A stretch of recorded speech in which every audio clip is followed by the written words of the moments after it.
हाँ तो नमस्कार जी, कैसे हैं आप लोग। उम्मीद करते हैं अच्छे होइएगा और अच्छे ढंग से एग्जाम का प्रिपरेशन भी करते होइएगा। तो आज की इस वीडियो में मैं क्लास 10th वाले स्टूडेंट्स के लिए बायोलॉजी से कुछ VVI ऑब्जेक्टिव प्रश्न लेकर आया हूँ, जो आपके लिए वो मोस्ट इंपोर्टेंट क्वेश्चन है। तो वीडियो का आप कंसंट्रेट होकर पूरा देख लीजिए। अगर वीडियो अच्छा लगा तो वीडियो को एक लाइक करिएगा और साथ में चैनल को सब्सक्राइब भी कर दीजिएगा। टोटल प्रश्न 100 प्रश्न लिए हैं। अगर वीडियो को आप फुल देखते हैं तो मैं आपको आशा दिलवाता हूँ कि 10 से 12 प्रश्न इसी वीडियो से आपको मिल जाएगा, हूबहू मैच करेगा अगर आप वीडियो को पूरा देखते हैं तो। अगर वीडियो अच्छा लगा तो वीडियो को एक लाइक करिएगा और साथ में चैनल को सब्सक्राइब भी कर लीजिएगा। तो चलिए स्टार्ट करते हैं बिना किसी देरी का। देखिए सबसे पहला क्वेश्चन आपके स्क्रीन पे है, वायुमंडल में कितना प्रतिशत नाइट्रोजन गैस पाया जाता है। तो मैं बता दूं, वायुमंडल में 78% नाइट्रोजन गैस पाया जाता है। याद रखिएगा, वायुमंडल में 78% नाइट्रोजन गैस पाया जाता है, जो कि ऑप्शन आपका यही करेक्ट है। सारा क्वेश्चन आपके लिए मोस्ट इंपोर्टेंट क्वेश्चन है। अगला क्वेश्चन देखिए, अगला क्वेश्चन आपका, रक्त किसके कारण लाल दिखाई देता है। तो मैं बता दूं, रक्त हीमोग्लोबिन के कारण लाल दिखाई देता है। याद रखिएगा, रक्त माने खून होता है, तो खून किसके कारण लाल दिखाई देता है। तो खून जो है हीमोग्लोबिन के कारण लाल दिखाई देता है। याद रखिएगा, जो कि ऑप्शन आपका यही करेक्ट है। अगला क्वेश्चन देख लीजिए, अगला क्वेश्चन आपका, जनन कितने प्रकार का होता है। तो मैं बता दूं, जनन 2 प्रकार के होते हैं। याद रखिएगा, जनन कितने प्रकार के होते हैं। तो जनन 2 प्रकार के होते हैं, जो कि ऑप्शन आपका बी करेक्ट है। अगला क्वेश्चन देख लीजिए, अगला क्वेश्चन आपका, मानव हृदय में कितने कोष्ठ पाए जाते हैं। तो मैं बता दूं, मानव हृदय में 4 कोष्ठ पाए जाते हैं, जो कि ऑप्शन आपका बी करेक्ट है। याद रखिएगा, अगला क्वेश्चन देख लीजिए, अगला क्वेश्चन आपका, निम्न में से किसका उपयोग फल पकाने में किया जाता है। तो मैं बता दूं, एथिलीन का उपयोग फल पकाने में किया जाता है। याद रखिएगा, एथिलीन का उपयोग फल पकाने में किया जाता है, जो कि ऑप्शन आपका बी करेक्ट है। अगला क्वेश्चन देख लीजिए, अगला क्वेश्चन आपका, निम्न में से कौन उत्पादक है। तो घास जो आप देख रहे हैं ये उत्पादक है। याद रखिएगा, निम्न में से कौन उत्पादक है। तो घास उत्पादक है, जो कि ऑप्शन आपका डी करेक्ट है। अगला क्वेश्चन देख लीजिए, अगला क्वेश्चन आपका, मस्तिष्क को कितने भागों में बांटा गया है। तो मैं बता दूं, मस्तिष्क को 3 भागों में बांटा गया है। याद रखिएगा, मस्तिष्क को 3 भागों में बांटा गया है, जो कि ऑप्शन आपका बी करेक्ट है। अगला क्वेश्चन देखिए, अगला क्वेश्चन आपका, शरीर की सबसे लंबी कोशिका कौन सी होती है। तो मैं बता दूं, शरीर की सबसे लंबी कोशिका तंत्रिका कोशिका होती है। याद रखिएगा, शरीर की सबसे लंबा कोशिका ये तंत्रिका कोशिका होता है, जो कि ऑप्शन आपका एक है। अगला क्वेश्चन देख लीजिए, अगला क्वेश्चन आपका, शरीर की प्रधान नियंत्रण ग्रंथि किसे कहा जाता है। तो मैं कहता हूं, शरीर की प्रधान नियंत्रण ग्रंथि फ्यूज ग्रंथि को कहा गया है, जो कि ऑप्शन आपका बी करेक्ट है। याद रखिएगा, सारा क्वेश्चन आपके लिए इंपॉर्टेंट क्वेश्चन है। अगला क्वेश्चन देखिए, अगला क्वेश्चन आपका, ओजोन परत को नष्ट कौन कर रहा है। तो मैं बता दूं, ओजोन परत को नष्ट CFC कर रहा है। याद रखिएगा, ओजोन परत को नष्ट कौन कर रहा है। तो ओजोन परत को नष्ट CFC कर रहा है, जो कि ऑप्शन आपका डी करेक्ट है। और एक प्रश्न ऐसे भी पूछा जाता है कि CFC का प्रनाम क्या है। तो CFC का प्रनाम क्लोरोफ्लोरोकार्बन होता है। याद रखिएगा, अगला क्वेश्चन देखिए, अगला क्वेश्चन आपका, आनुवंशिकी के पिता किसे कहते हैं। तो मैं बता दूं, आनुवंशिकी के पिता मेंडल को कहा गया है। याद रखिएगा, आनुवंशिकी के पिता मेंडल को कहा गया है, जो कि ऑप्शन आपका सी करेक्ट है। अगला क्वेश्चन देख लीजिए, अगला क्वेश्चन आपका, मनुष्य में गुणसूत्र कितनी जोड़ी पाई जाती है। तो मैं बता दूं, मनुष्य में गुणसूत्र 23 जोड़ी पाई जाती है। याद रखिएगा, मनुष्य में गुणसूत्र कितनी जोड़ी पाई जाती है। तो 23 जोड़ी गुणसूत्र मनुष्य पाई जाती है, जो कि ऑप्शन आपका सी करेक्ट है। अगर संख्या में पूछ दिया जाए तो 23 का आप डबल करिएगा, 23 का डबल करिएगा तो 23 का डबल 46 होगा। तो ये भी आप ध्यान में रखिएगा। अगला क्वेश्चन देखिए, अगला क्वेश्चन आपका, मानव का उद्भव कहाँ हुआ। तो मैं बता दूं, मानव का उद्भव अफ्रीका में हुआ। याद रखिएगा, मानव का उद्भव कहाँ हुआ था। तो मानव का उद्भव अफ्रीका में हुआ था, जो कि ऑप्शन आपका बी करेक्ट है। याद रखिएगा, अगला क्वेश्चन देखिए, अगला क्वेश्चन आपका, पौधों में गैसों का आदान प्रदान किससे होता है। तो मैं बता दूं, पौधों में गैसों का आदान प्रदान रंध्र के द्वारा होता है। याद रखिएगा, पौधों में गैसों का आदान प्रदान किससे होता है। तो रंध्र के द्वारा होता है, जो कि ऑप्शन आपका बी करेक्ट है। अगला क्वेश्चन देख लीजिए, अगला क्वेश्चन आपका, कौन सा रक्त समूह सबको रक्त दे सकता है। तो ओ ग्रुप वाले रक्त समूह सबको रक्त दे सकता है, जो कि ऑप्शन आपका सी करेक्ट है। याद रखिएगा, अगला क्वेश्चन देखिए, अगला क्वेश्चन आपका, पेड़ पौधे की पत्तियां हरा किसके कारण दिखता है। तो मैं बता दूं, पेड़ पौधे की पत्तियां हरा क्लोरोफिल के कारण दिखता है, जो कि ऑप्शन आपका यही करेक्ट है। अगला क्वेश्चन देखिए, अगला क्वेश्चन आपका, कौन सी क्रिया सभी जीवों के लिए अनिवार्य है। तो श्वसन की क्रिया जो आप देख रहे हैं, ऑप्शन सी जो देख रहे हैं, ये सभी जीवों के लिए अनिवार्य होता है। याद रखिएगा, कौन सी क्रिया सभी जीवों के लिए अनिवार्य है। तो श्वसन की क्रिया सभी जीवों के लिए अनिवार्य है, जो कि ऑप्शन आपका सी करेक्ट है। अगला क्वेश्चन देख लीजिए, अगला क्वेश्चन आपका, नर युग्मक एवं मादा युग्मक के संकलन को क्या कहते हैं। तो जाइगोट कहते हैं, जो कि ऑप्शन आपका करेक्ट है। याद रखिएगा, नर युग्मक एवं मादा युग्मक के संकलन को क्या कहते हैं। तो जाइगोट कहते हैं, जो कि ऑप्शन आपका करेक्ट है। अगला क्वेश्चन देखिए, अगला क्वेश्चन आपका, ओजोन परत पाई जाती है। तो मैं बता दूं, ओजोन परत वायुमंडल के ऊपरी सतह में पाई जाती है। याद रखिएगा, ओजोन परत वायुमंडल के ऊपरी सतह में पाई जाती है, जो कि ऑप्शन आपका बी करेक्ट है। सारा क्वेश्चन आपके लिए मोस्ट इंपोर्टेंट क्वेश्चन है। वीडियो को पूरा देखिएगा, एक भी प्रश्न बायोलॉजी से आपको नहीं छूटेगा अगर आप वीडियो को फुल देखते हैं तो।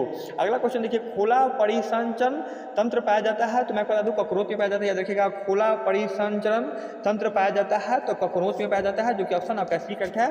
अगला क्वेश्चन देखिए, अगला क्वेश्चन आपका, मेंडल ने अपने प्रयोग के लिए किस पौधा को चुना था। तो मटर के पौधा को चुना था। याद रखिएगा, मेंडल ने अपने प्रयोग के लिए किस पौधा को चुना था। तो मटर के पौधा को चुना था। याद रखिएगा, जो कि ऑप्शन आपका यही करेक्ट है। अगला क्वेश्चन देखिए, अगला क्वेश्चन आपका, पराग परागकोश में होता है? तो मैं कहता हूँ परागकोश में परागकण होता है, याद रखिएगा। परागकोश में क्या होता है? तो परागकोश में परागकण होता है, जो कि ऑप्शन आपका डी करेक्ट है। अगला क्वेश्चन देखिए, अगला क्वेश्चन आपका अंडाणु का निश्चेषण कहाँ होता है? तो मैं बता दूँ अंडाणु का निश्चेषण फेलोपियन नलिका से होता है, देखिएगा। अंडाणु का निश्चेषण फेलोपियन नलिका से होता है, जो कि ऑप्शन आपका सी करेक्ट है। अगला क्वेश्चन देखिए, अगला क्वेश्चन आपका एड्स रोग का प्रमुख कारण क्या है? तो ऑप्शन यही करेक्ट है, असुरक्षित यौन संपर्क, याद रखिएगा। एड्स रोग का प्रमुख कारण क्या है? तो असुरक्षित यौन संपर्क है, जो कि ऑप्शन आपका एक करेक्ट है। अगला क्वेश्चन देख लीजिए, अगला क्वेश्चन आपका मछलियाँ किस अंग से शोषण करती है? तो मैं बता दूँ मछलियाँ गिल्स अंग से शोषण करती है, जो कि ऑप्शन आपका डी करेक्ट, याद रखिएगा। मछलियाँ किस अंग से शोषण करती है? तो मछलियाँ गिल्स अंग से शोषण करती है, जो कि ऑप्शन आपका डी करेक्ट है। अगला क्वेश्चन देखिए, अगला क्वेश्चन आपका कोशिका झिल्ली किस प्रकार की झिल्ली है? तो मैं बता दूँ कोशिका झिल्ली एक प्रकार का अर्धपरागमय झिल्ली होता है, देखिएगा। कोशिका झिल्ली किस प्रकार का झिल्ली होता है? तो कोशिका झिल्ली एक प्रकार का अर्धपरागमय झिल्ली होता है, जो कि ऑप्शन आपका सी करेक्ट है। अर्धपरागमय, हाँ यही है, जो कि ऑप्शन आपका सी करेक्ट है। अगला क्वेश्चन देखिए, अगला क्वेश्चन आपका जाइलम किसके लिए उत्तरदायी होता है? तो मैं बता दूँ जाइलम जल परिवहन के लिए उत्तरदायी होता है, याद रखिएगा। जाइलम जल परिवहन के लिए उत्तरदायी होता है। और एक प्रश्न ऐसे पूछा जाता है कि फ्लोएम किसके लिए उत्तरदायी होता है? तो फ्लोएम जल परिवहन के लिए नहीं उत्तरदायी होगा, फ्लोएम भोजन परिवहन के लिए उत्तरदायी होगा, याद रखिएगा। दो प्रश्न यहाँ पे बनता है, फिर से समझ लीजिए। जाइलम किसके लिए उत्तरदायी होता है? तो जाइलम जल परिवहन के लिए उत्तरदायी होता है। और एक प्रश्न यहाँ से ऐसे पूछा जाता है कि फ्लोएम किसके लिए उत्तरदायी होता है? तो फ्लोएम ये आपका भोजन परिवहन के लिए उत्तरदायी होता है, तो याद रखिएगा। अगला क्वेश्चन देखिए, अगला क्वेश्चन आपका अमीबा किसके द्वारा अपना भोजन अंतर्ग्रहण करता है? तो मैं बता दूं अमीबा अपना भोजन कुटपाद के द्वारा अंतर्ग्रहण करते हैं, याद रखिएगा। अमीबा अपना भोजन कुटपाद के द्वारा अंतर्ग्रहण करता है, जो कि ऑप्शन आपका एक है, याद रखिएगा। अगला क्वेश्चन देखिए, अगला क्वेश्चन आपका निम्न में से कौन सभी जीवों में वंशानुगत गुणों को पीढ़ी दर पीढ़ी संचारित करता है? तो ये आपका जीन करता है, जो कि ऑप्शन आपका सी करेक्ट, याद रखिएगा। निम्न में से कौन सभी जीवों में वंशानुगत गुणों को पीढ़ी दर पीढ़ी संचारित करता है? तो जीन करता है, जो कि ऑप्शन आपका सी करेक्ट है। और अगला क्वेश्चन देख लीजिए, अगला क्वेश्चन आपका एक मिनट रुक जाइए। अगला क्वेश्चन 31 क्वेश्चन होगा। 31 क्वेश्चन देखिए, ग्रहणी भाग होता है, तो मैं बता दूं ग्रहणी भाग छोटी आंत का होता है, याद रखिएगा।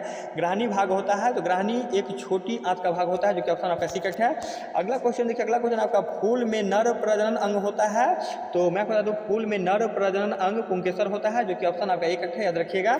अगला क्वेश्चन देख लीजिए, अगला क्वेश्चन आपका इंसुलिन की कमी से कौन सा रोग होता है? तो मैं बता दूं इंसुलिन की कमी से मधुमेह रोग होता है, याद रखिएगा। इंसुलिन की कमी से कौन सा रोग होता है? इंसुलिन की कमी से मधुमेह रोग होता है, जो कि ऑप्शन आपका बी करेक्ट है।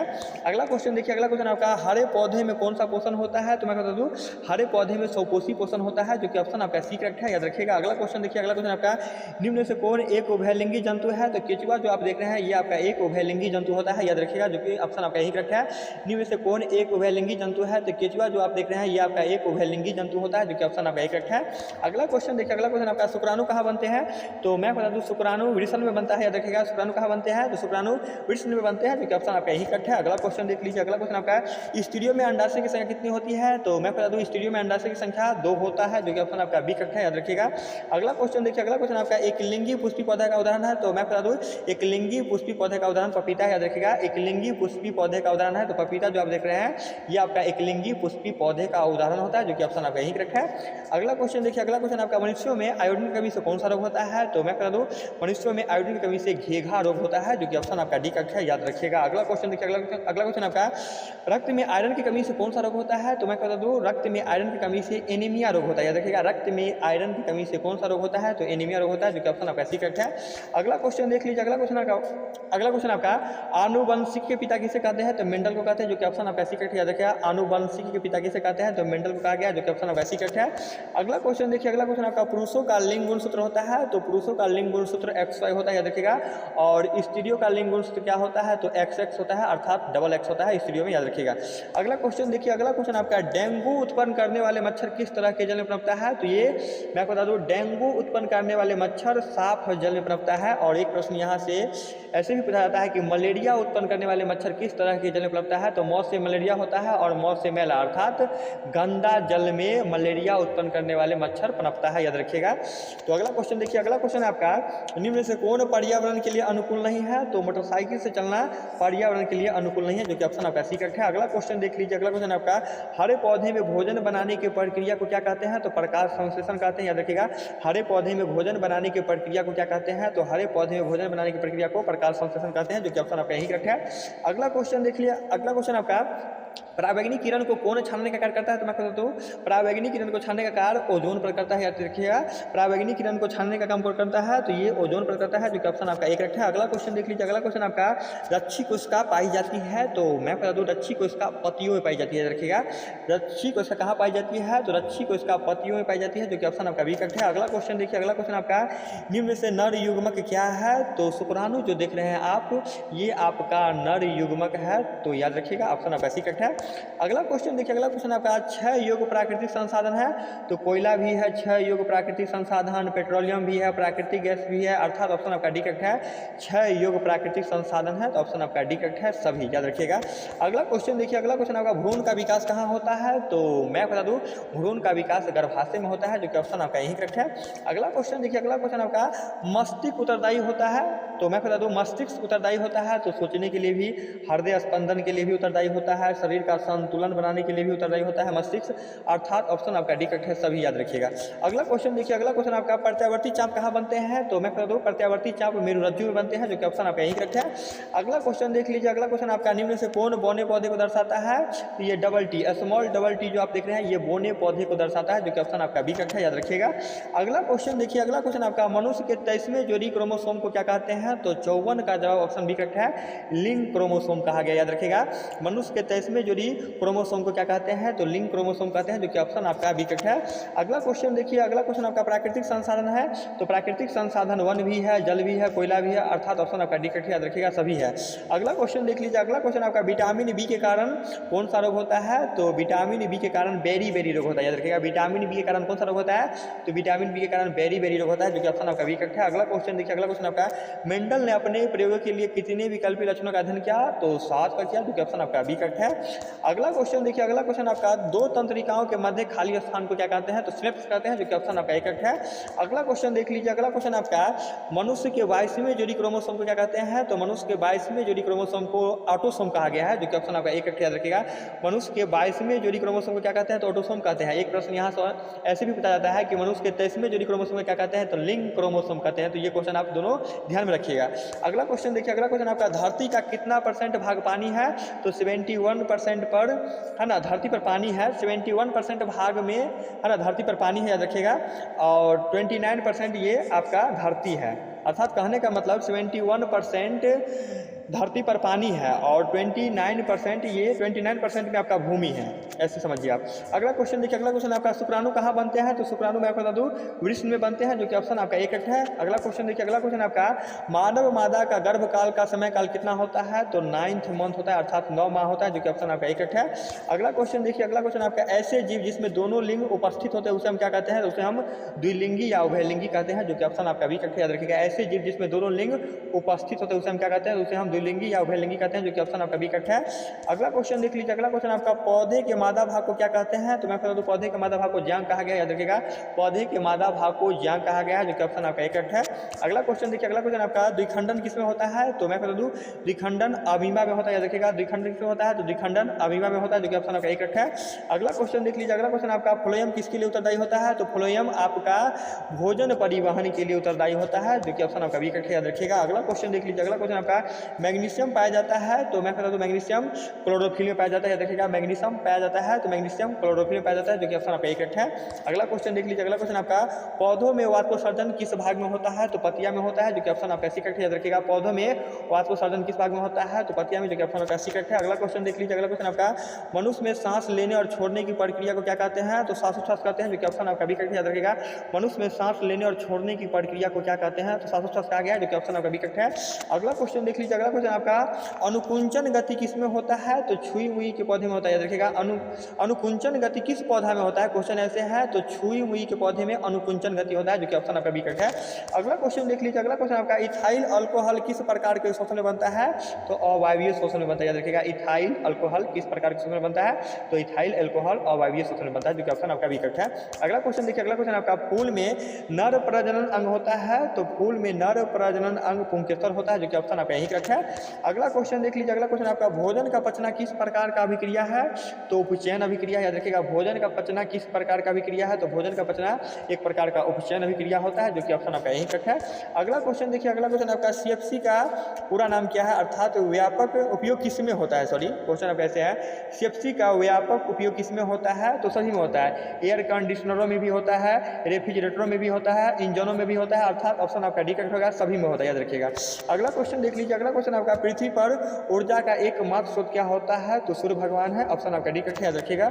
अगला क्वेश्चन देख लीजिए, अगला क्वेश्चन आपका रक्त का थक्का किस अवयव के द्वारा होता है, तो मैं बता दूं 77 का जवाब हो जाएगा, ऑप्शन आपका बी करेक्ट है, प्लेटलेट्स के कारण, याद रखिएगा। रक्त का थक्का किस अवयव के द्वारा होता है, तो ये प्लेटलेट्स के द्वारा होता है, जो कि ऑप्शन आपका बी करेक्ट है। अगला क्वेश्चन देखिए, अगला क्वेश्चन आपका स्टीरियो का लिंग गुणसूत्र है, तो डबल एक्स होगा, जो कि ऑप्शन आपका यही करेक्ट है। अगला क्वेश्चन देख लीजिए, अगला क्वेश्चन आपका मृत शरीर का पाचन करने वाला जीव को क्या कहते हैं, तो मैं बता दूं मृत शरीर को पाचन करने वाले जीव को अपघटक कहा गया है, जो कि ऑप्शन आपका बी करेक्ट है, याद रखिएगा। अगला क्वेश्चन देखिए, अगला क्वेश्चन है माँ के रुधिर से किससे पोषण मिलता है, माँ के रुधिर से किससे पोषण मिलता है, क्वेश्चन आप कैसे है, तो 80 का जवाब है, ऑप्शन यही करेक्ट है, भ्रूण को, याद रखिएगा। माँ के रुधिर से किससे पोषण मिलता है, तो भ्रूण को मिलता है, याद रखिएगा। अगला क्वेश्चन देखिए, अगला क्वेश्चन आपका जीन शब्द का प्रस्तावना किसने किया था, तो मैं बता दूं जीन शब्द का प्रस्तावना 81 का जवाब है, ऑप्शन डी जॉनसन ने किया था, याद रखिएगा। जीन शब्द का प्रस्तावना किसने किया था, तो जीन शब्द का प्रस्तावना जॉनसन ने किया था, जो कि ऑप्शन आपका डी करेक्ट है। अगला क्वेश्चन देखिए, अगला क्वेश्चन आपका पर्यावरण दिवस कब मनाया जाता है, तो 5 जून को पर्यावरण दिवस मनाया जाता है, याद रखिएगा। पर्यावरण दिवस कब मनाया जाता है, तो पर्यावरण दिवस 5 जून को मनाया जाता है, जो कि ऑप्शन आपका यही करेक्ट है। अगला क्वेश्चन देखिए, अगला क्वेश्चन आपका चिपको आंदोलन के अग्रणी नेता कौन है, तो ये सुंदर लाल बहुगुणा है, 83 का जवाब ऑप्शन आपका यही करेक्ट है, याद रखिएगा। चिपको आंदोलन के अग्रणी नेता कौन है, तो ये सुंदर लाल बहुगुणा है, जो कि ऑप्शन आपका यही करेक्ट है। अगला क्वेश्चन देख लीजिए, अगला क्वेश्चन आपका पारिस्थितिक तंत्र में कौन सा ऊर्जा का प्रवाह होता है, तो क्या है क्वेश्चन, पारिस्थितिक तंत्र में ऊर्जा का प्रवाह होता है, तो एक दिशीय होता है, याद रखिएगा। 84 का जवाब ऑप्शन आपका यही करेक्ट होगा, पारिस्थितिक तंत्र में ऊर्जा का प्रवाह होता है, तो एक दिशीय होता है, याद रखिएगा, जो कि ऑप्शन आपका यही करेक्ट है। अगला क्वेश्चन देखिए, अगला क्वेश्चन आपका मछलियाँ किस अंग से शोषण करती है, तो गिल से करती है, जो कि ऑप्शन आपका डी करेक्ट है। अगला क्वेश्चन देखिए, अगला क्वेश्चन आपका हाइड्रा में प्रजनन किस विधि से होता है, तो मुकुलन विधि से होता है, याद रखिएगा। हाइड्रा में प्रजनन किस विधि से होता है, तो हाइड्रा में प्रजनन मुकुलन विधि से होता है, मुकुलन विधि से होता है, जो कि ऑप्शन आपका बी करेक्ट है। अगला क्वेश्चन देख लीजिए, अगला क्वेश्चन आपका वर्षा जल का संचयन क्या कहलाता है, तो जल प्रबंधन कहलाता है, याद रखिएगा। वर्षा जल का संचयन क्या कहलाता है, तो जल प्रबंधन कहलाता है, अर्थात वाटर मैनेजमेंट कहलाता है, जो कि ऑप्शन आपका सी करेक्ट है। अगला क्वेश्चन देख लीजिए, अगला क्वेश्चन आपका प्रकृति में ऑक्सीजन का संतुलन कैसे बना रहता है, तो मैं बता दूं प्रकृति में ऑक्सीजन का संतुलन कैसे बना रहता है, तो प्रकाश संश्लेषण के द्वारा, जो कि ऑप्शन आपका बी करेक्ट है। अगला क्वेश्चन देख लीजिए, अगला क्वेश्चन आपका स्वच्छ जल का पीएच कितना होता है, तो 7 होता है, याद रखिएगा। स्वच्छ जल का पीएच कितना होता है, तो 7 होता है, और स्वच्छ जल क्या होता है, तो उदासीन होता है, तो ये भी आप साथ में याद रखिएगा। अगला क्वेश्चन देख लीजिए, अगला क्वेश्चन आपका वे पदार्थ जो क्या है, वे पदार्थ जो जैविक प्रक्रम द्वारा अपघटित हो जाते हैं उसे हम क्या कहते हैं, तो 90 का जवाब है, ऑप्शन आपका बी करेक्ट है, ऑप्शन आपका बी नहीं करेक्ट होगा, ए करेक्ट होगा, याद रखिएगा। वे पदार्थ जो जैविक प्रक्रम के द्वारा अपघटित हो जाते हैं उसे हम क्या कहते हैं, तो जैव निम्नीकरणीय कहते हैं, जो कि ऑप्शन आपका ए करेक्ट है। जैव निम्नीकरणीय कहलाता है, जो कि ऑप्शन आपका यही करेक्ट है। अगला क्वेश्चन देखिए, अगला क्वेश्चन आपका निम्न में से कौन एक भूमिगत जल का उदाहरण है, तो कुआं जो आप देख रहे हैं ये आपका एक भूमिगत जल का उदाहरण होता है, जो कि ऑप्शन आपका बी करेक्ट है। अगला क्वेश्चन देख लीजिए, अगला क्वेश्चन आपका निम्न में से कौन स्वच्छ ईंधन है, कौन सा स्वच्छ ईंधन है, तो कोयला है या लकड़ी है या प्राकृतिक गैस है, तो 92 का जवाब ऑप्शन आपका सी करेक्ट है। ये प्राकृतिक गैस जो आप देख रहे हैं ये आपका एक स्वच्छ गैस होता है, याद रखिएगा। अगला क्वेश्चन देखिए, अगला क्वेश्चन है आपका घोंघा किस समुदाय का प्राणी है, तो मोलस्का का, याद रखिएगा। घोंघा किस समुदाय का प्राणी है, तो मोलस्का समुदाय का घोंघा जो है ये प्राणी होता है, जो कि ऑप्शन आपका ए करेक्ट है। अगला क्वेश्चन देखिए, अगला क्वेश्चन आपका लार में कौन सा एंजाइम पाया जाता है, तो 94 का जवाब है, ऑप्शन आपका सी करेक्ट है, टाइलिन, याद रखिएगा। लार में कौन सा एंजाइम पाया जाता है, तो टाइलिन एंजाइम लार में पाया जाता है, जो कि ऑप्शन आपका सी करेक्ट है। अगला क्वेश्चन देखिए, अगला क्वेश्चन आपका दही के ज़माने में कौन सी क्रिया होती है? दही के ज़माने में किण्वन की क्रिया होती है, याद रखिएगा। दही के ज़माने में कौन सी क्रिया होती है? तो दही के ज़माने में किण्वन की क्रिया होती है, जो कि ऑप्शन आपका सी करेक्ट है। अगला क्वेश्चन देख लीजिए। अगला क्वेश्चन आपका पीत रस कहाँ निकलता है? तो पीत रस निकलता है यकृत में। सॉरी, क्वेश्चन क्या है? पीत रस कहाँ से निकलता है? तो पीत रस यकृत से निकलता है, याद रखिएगा। पीत रस कहाँ से निकलता है? तो पीत रस यकृत से निकलता है, जो कि ऑप्शन आपका बी करेक्ट है। अगला क्वेश्चन देख लीजिए। अगला क्वेश्चन आपका कवक में पोषण, एक मिनट रुक जाइए, क्या क्वेश्चन क्या होगा, एक मिनट रुक जाइए। ये 97 नंबर क्वेश्चन देखिए, कवक में पोषण की कौन सी विधि पाई जाती है? तो 97 का जवाब हो जाएगा ऑप्शन आपका एक करेक्ट है, मृतजीवी, याद रखिएगा। कवक में कौन सी विधि पाई जाती है? कवक में पोषण की कौन सी विधि पाई जाती है? तो मृतजीवी, जो कि ऑप्शन आपका एक करेक्ट है। अगला क्वेश्चन देखिए। अगला क्वेश्चन आपका निम्न में से कौन, एक मिनट क्या हो जाता है, एक मिनट रुक जाओ, एक मिनट, 98 नंबर क्वेश्चन होगा, मात्र 2 ही क्वेश्चन है, एक मिनट। निम्न में से कौन मादा जनन तंत्र भाग नहीं है? तो मैं बता दूं, निम्न में से कौन मादा जनन तंत्र का भाग नहीं है? तो 98 का जवाब है ऑप्शन आपका सी, शुक्रवाहिका, याद रखिएगा। निम्न में से कौन मादा जनन तंत्र का भाग नहीं है? तो शुक्रवाहिका जो आप देख रहे हैं, ये मादा जनन तंत्र का भाग नहीं है, ऑप्शन आपका सी करेक्ट है। अगला क्वेश्चन देखिए। अगला क्वेश्चन आपका शुक्राणु का रंग अपरिपक्व अवस्था में कैसा होता है? तो 99 का जवाब है ऑप्शन आपका एक करेक्ट है, श्वेत, याद रखिएगा। शुक्राणु का रंग अपरिपक्व अवस्था में कैसा होता है? श्वेत होता है, अर्थात उजला होता है। अगला क्वेश्चन देखिए और लास्ट क्वेश्चन, आखिरी क्वेश्चन आपका, हार्मोन स्रावित होता है? तो 100 का जवाब है अंतःस्रावी ग्रंथि से, याद रखिएगा। अंतःस्रावी ग्रंथि से हार्मोन स्रावित होता है, जो कि ऑप्शन आपका यही करेक्ट है। तो उम्मीद करते हैं ये वीडियो आपको समझ में आया होगा। तो वीडियो को एक लाइक करिए और साथ में चैनल को सब्सक्राइब कर लीजिए। ओके, तब तक के लिए बाय, मिलते हैं नेक्स्ट वीडियो में।